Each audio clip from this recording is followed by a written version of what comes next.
Across the northern states of India stretches the Himalayan range of mountains, 2,000 miles of the highest peaks in the world. It was to the northwest of the range, to the little-known states of Kulu and Lahul, that the Royal Air Force Mountaineering Association sent its first Himalayan expedition. The small village of Manali, in the heart of the fertile Kulu Valley, was selected as the most suitable locality for a rear base camp. And the airfield at Adampur, 200 miles to the southwest of Manali, as the nearest point at which the expedition's supplies and equipment could be offloaded from their aircraft.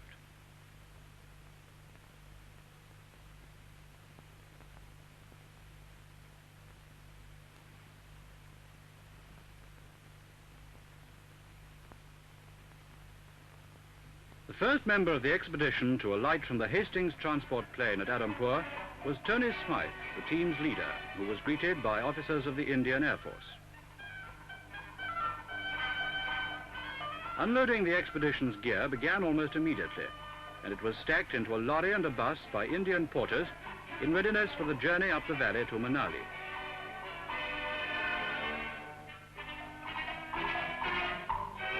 Despite the amount of equipment which had to be transferred from the aircraft to the vehicles, the porters made short work of it, and the expedition was soon on its way.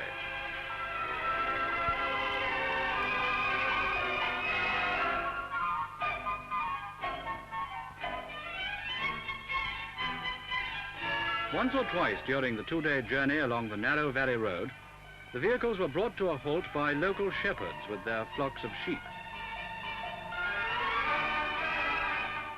In places, they were bumped about a good deal, and there was some concern for the more delicate scientific instruments stowed away behind.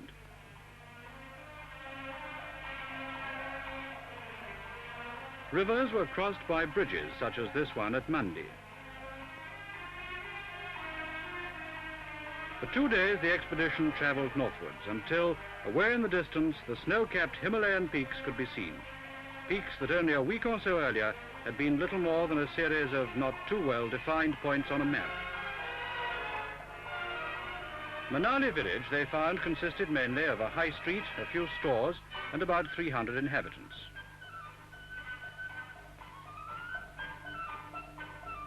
Here, in this small, self-contained community, the Royal Air Force men watched the villagers busily engaged at their daily tasks, using implements and methods handed down to them by their forefathers.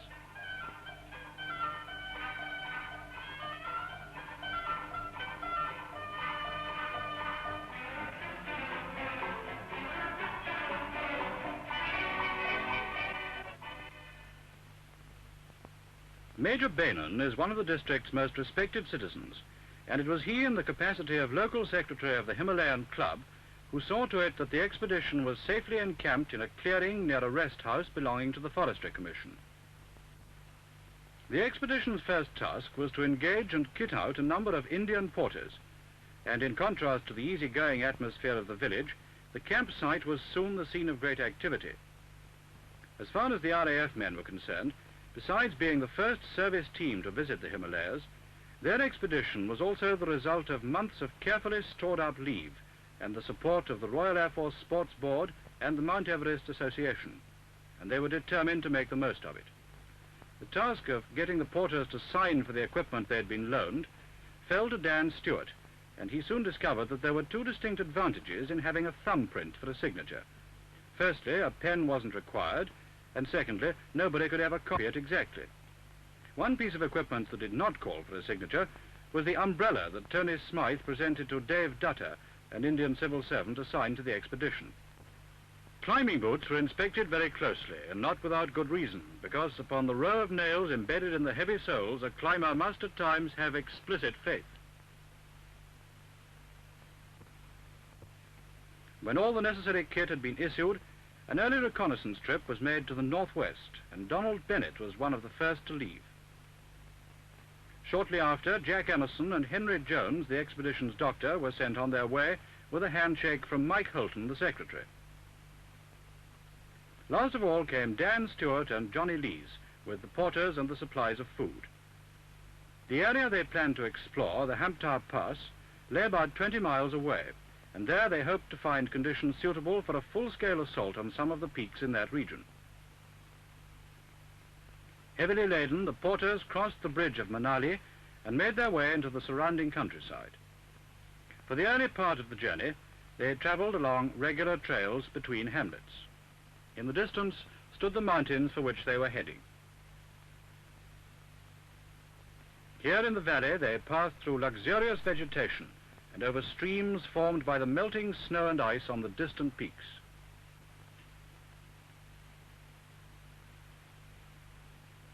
On higher slopes, they passed farmhouses built with overhanging verandas to protect their occupants at night from marauding bears. By this time, it was uphill all the way, and although tiring, it did give the porters time to adapt themselves to their newly acquired boots.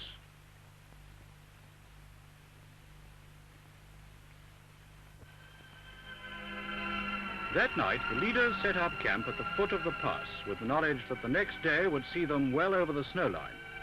And it was here that reports they had been given at Manali of bad weather conditions in the area proved extremely accurate. It was clear, even at this early stage, that all hopes of good climbing conditions in this quarter at least would have to be abandoned. Now their progress through the snow, often waist deep, was reduced to a mere crawl. And it was not only the snow, but due to the limited time available to them, there had been no period of acclimatization that is customary on such expeditions, and this too took a heavy toll of both climbers and coolies alike. At the end of a hard day, 30 tired men packed themselves into a half a dozen tents beneath the peaks they had come 5,000 miles to climb.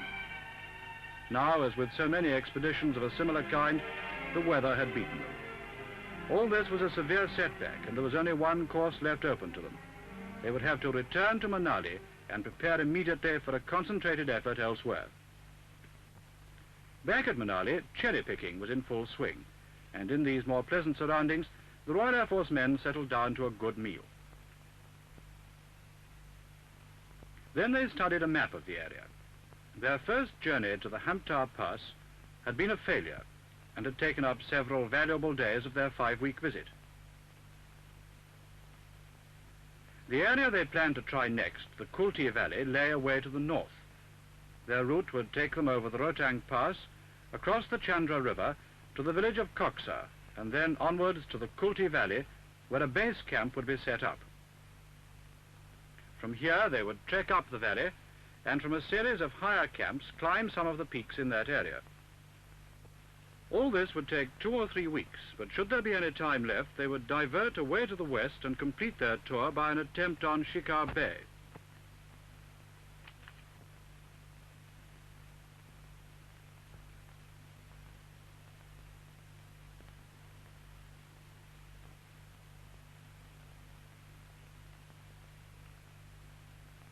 With renewed enthusiasm, the team prepared for the journey. Scientific apparatus was carefully unpacked and checked over under the curious eyes of Manali townsfolk. Lester Davies, too, was a source of entertainment as he typed out schedules of teams and loads for the mule train he'd engaged. Mules that were tough and could carry twice as much as the coolies along the roughest trail. Even so, to ensure fair distribution, all loads were carefully weighed. Soon the advance party was ready to leave, and for a short time work ceased while a service was held under the trees by a Canadian padre who lived nearby. He gave the climbers his blessing, and then they set out on the adventure which lay before them. Led by Tony Smythe, they left Manali with a friendly send-off from the padre and his 2 children. 5 days later, the work of sorting, packing, and weighing the expedition's gear was completed, and the loads were firmly secured on the backs of the mules. In addition to food, the crates contained instruments, clothing, climbing equipment, tents, and dozens of other items which would be needed at the camp that would be established by the advance party when they reached the Kulti Valley away to the north. Eventually, all was ready, and after a last-minute check, Lester Davies and Jack Emerson set out with the mules and coolies.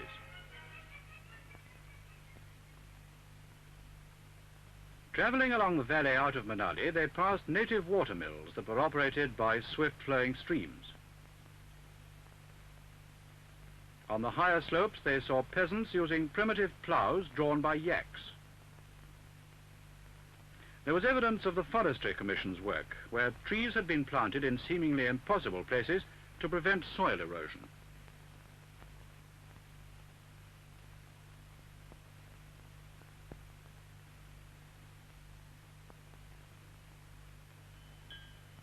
It was with scarcely a word of command from the muleteer that the hardy mules with their cumbersome loads plodded their way up the slopes towards the snow line and the Rotang Pass, over which they had to cross in order to reach the Kulti Valley. As they made their way to the top of the pass, the mule train left behind a dark trail in the white expanse.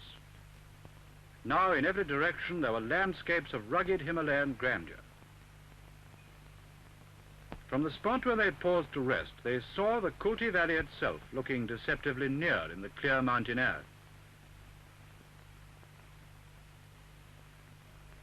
It's in the very nature of the climber to be ready for the unexpected. Even so, the sight of native shepherds with 1,000 or so head of sheep and goats migrating across the snowbound pass came as a surprise. For a while, progress was halted to watch the huge flock pass on its way towards fresh pastures. Here in the Himalayas, between the nomadic tribes, there are unwritten but rigidly maintained laws concerning the use of feeding grounds at different times of the year by the various herds.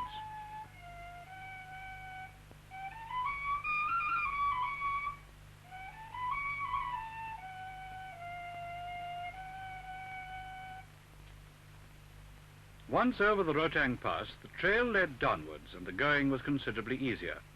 Now the task was to cross the fast-running Chandra River, which lay between them and the Kulti Valley. This was to be done by diverting a few miles downstream to the village of Koksa. Here they would find a bridge that would give the mule train a safe passage over the Chandra. As they descended, they saw the very beginning of rivers, in the form of melting snow and ice, which ran down the mountainside, wearing channels in the ice surface. Gathering speed, more and more water joined the first trickle, until a fast-flowing stream was formed that sped over the layers of rock and between the boulders on its way to the valley below.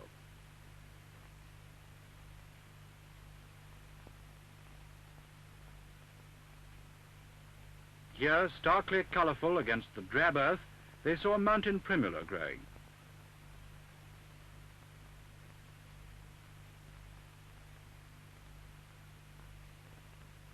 Finally, the Chandra River came into view, and with it the bridge at Koksa.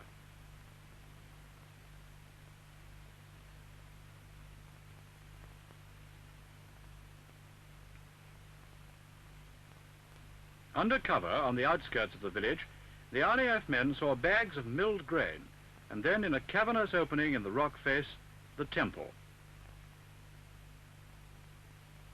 Only a few people live at Koksa, but they're a friendly folk and were pleased to see the visitors.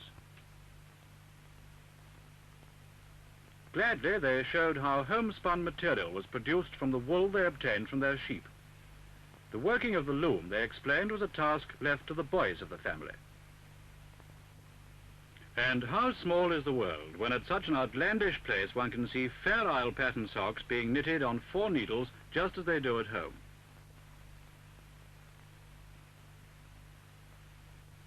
Social niceties, it was noted, had not yet found their way to Koksa, but everyone seemed happy enough. By this time, the advance party, well ahead of the mule train, had established their base camp at the start of the Kulti Valley. From this point, the climbers of the expedition would work their way along the valley to a series of higher camps, and from these the various peaks would be tackled. At this stage, however, there was some concern in the camp because food supplies had reached a dangerously low level, and the sight of the mule train would be more than welcome. Seeking foothold on the difficult slopes and narrow trails, the mules were tired, but, and this was most important, they were on time.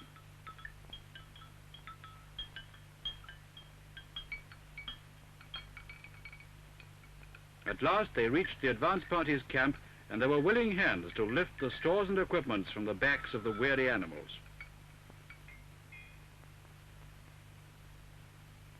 Here at the Kulti base camp, the mules were rested for a short while, and then, after a firm date was fixed with the muleteer for the return journey 3 weeks hence, they set out on their trek back to Manali.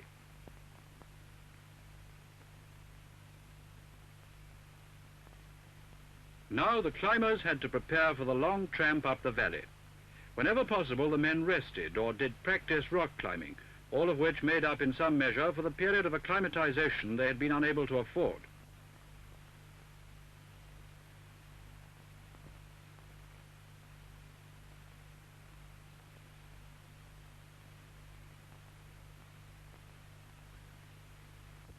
Other times were spent taking stock of the Kulti Valley and the surrounding terrain, against which they had been matching their strength and skill in the days to come.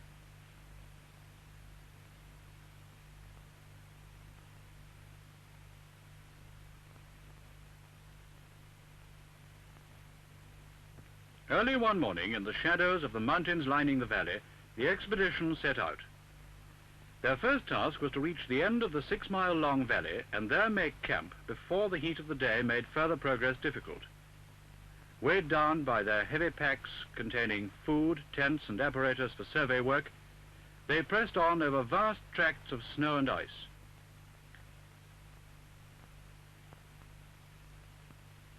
Altitude made breathing a little difficult, and one or two of the team experienced some discomfort.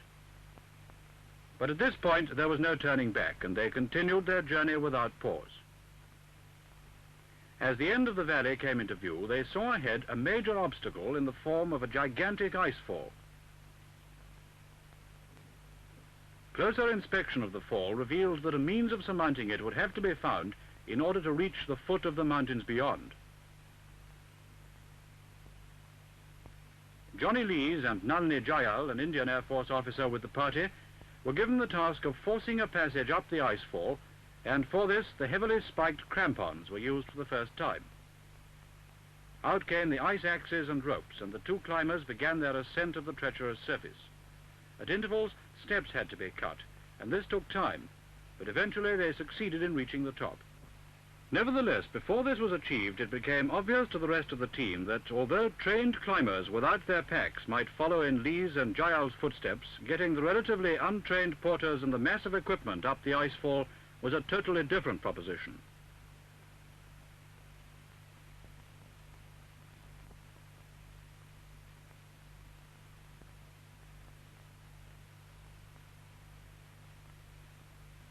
Accordingly, they explored the fall more fully and found to their relief a difficult but passable route up a gully near the edge, and finally this proved to be their means of reaching the top.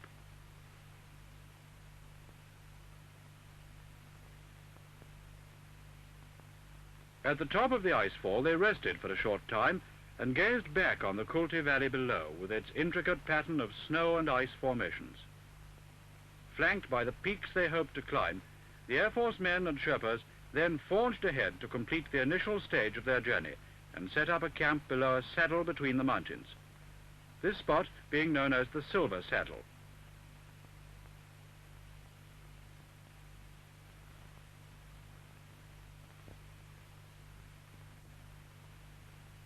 Once this had been accomplished, they were able to take stock of and christen some of the hitherto unnamed peaks they intended to climb.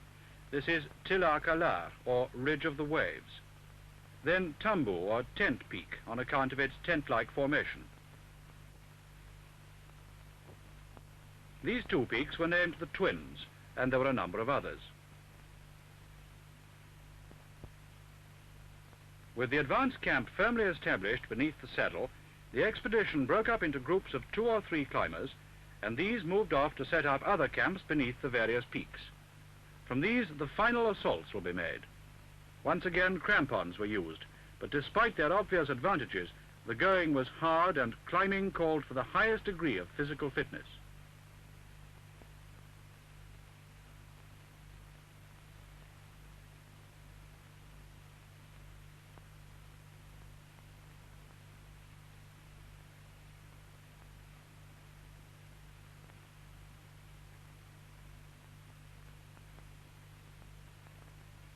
At nearly 18,000 feet, the climbers were able to look down upon a breathtaking spectacle of mountain scenery.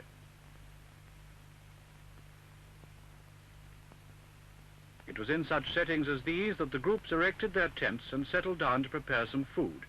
The benefit from a hot meal under these circumstances is hard to overestimate, and not quite so easy to achieve as at sea level, because at such altitudes proper cooking temperatures are never reached.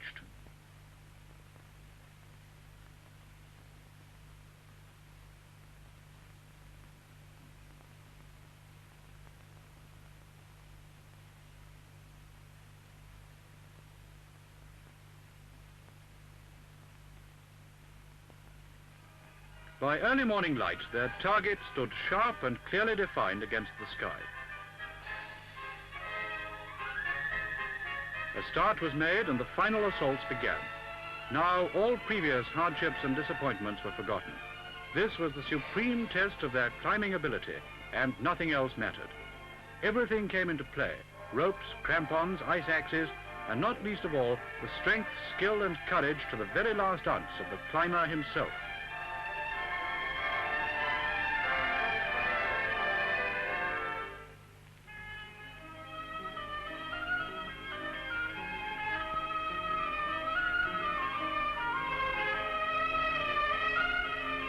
At last there came the final ridge leading to the very summit of the mountain. Caution born of long experience demanded that the surface be tested before each step was taken. Here, a foot pressing into a section of overhanging snow instead of firm rock could spell complete and utter disaster.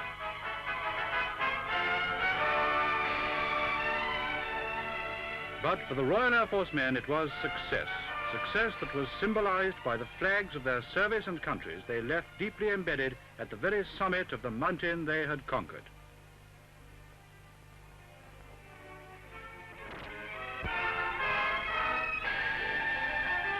Elsewhere, other groups of climbers forced their way up the long, back-breaking slopes to the peaks. In every case, progress was slow and exhausting, but the final reckoning was the same: complete triumph in the face of odds the like of which only a few of the team had ever before encountered.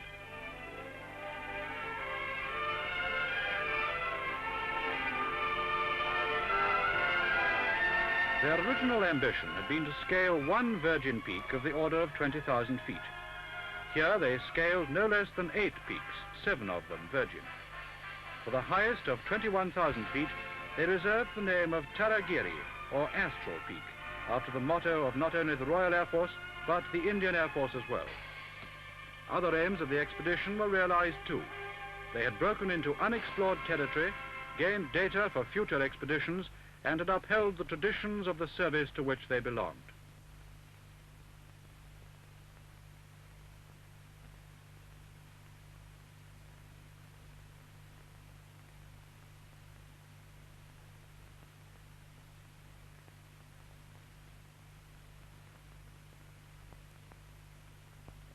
With success in their pockets, the expedition set up their surveying apparatus, actions that were carefully marked on their maps.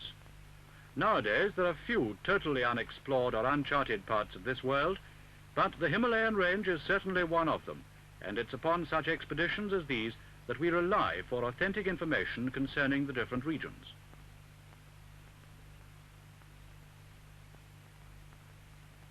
After 2.5 weeks of climbing and survey work, the team reluctantly broke camp, and everything was packed away for the return journey down the valley. The snow and ice surrounding their tents had melted and had left a platform of ice upon which they had slept and eaten throughout their stay. Shifting their gear down the icefall to the Kulti Valley below proved a considerably easier task than that of getting it up. This was made possible by the relatively smooth surface of the fall.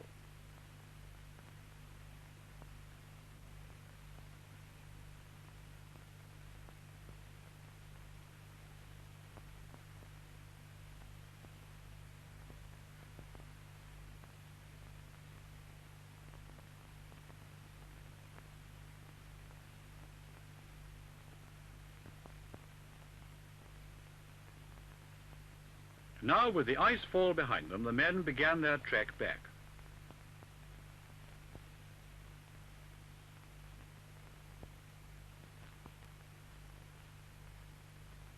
At one stage of the journey, Henry Jones, the doctor, tried a quicker means of transport, but soon decided that air beds were not meant for this sort of treatment, and the tiring but less chilly foot slogging came back into favor.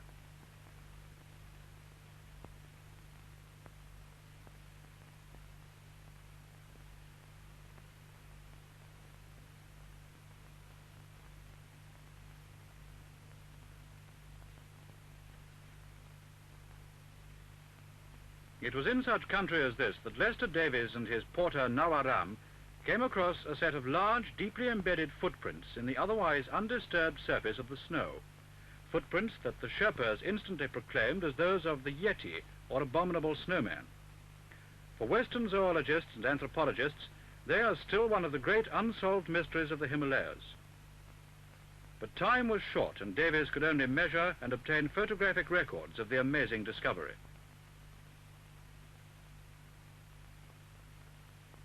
As the withdrawal of the higher camps went on and groups of climbers and porters arrived back at the Kulti base camp, it became clear that after a short rest and some food, there would be sufficient time for a small party to divert to the west to the 20,000-foot peak of Shikar Bay, and perhaps add this final summit to their already impressive list of successes.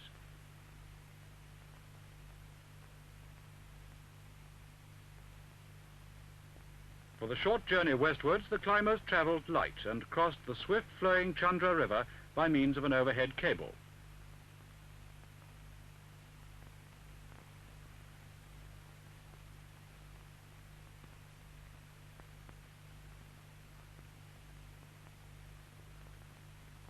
Once across the river, their route passed near a spot where a melting glacier sent a torrent of water through an opening in the cliff face to fall in a cloud of spray 400 feet into the valley below.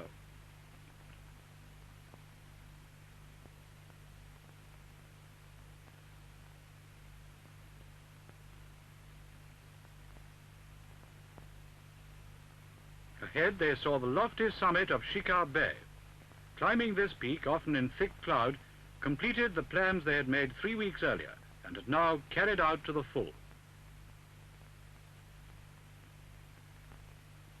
Back at the base camp, there was time to spare, and some of the porters wrote letters home. Sherpa Urkien, who with Henry Jones' assistance had only recently recovered from a severe bout of pleurisy, gave thanks in typical Buddhist fashion by setting up a water-driven prayer wheel made from camp oddments and planting flowers to form a shrine. With the arrival of the mule train, preparations for the return to Manali was soon underway. Once again, loads were roped on the backs of the mules, and with the threat of the coming monsoon looming ever nearer, the expedition hurriedly set course for home.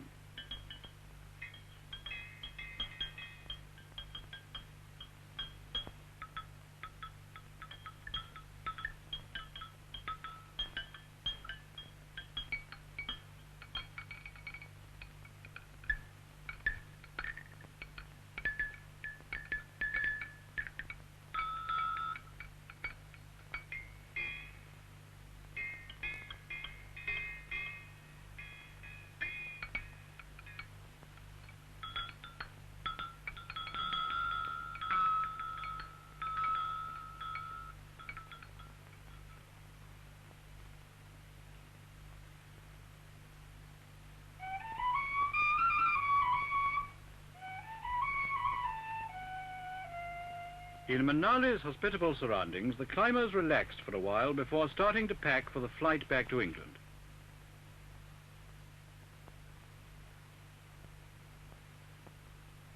For the Sherpas and porters, it was payday, and then back to their jobs in the fields and orchards.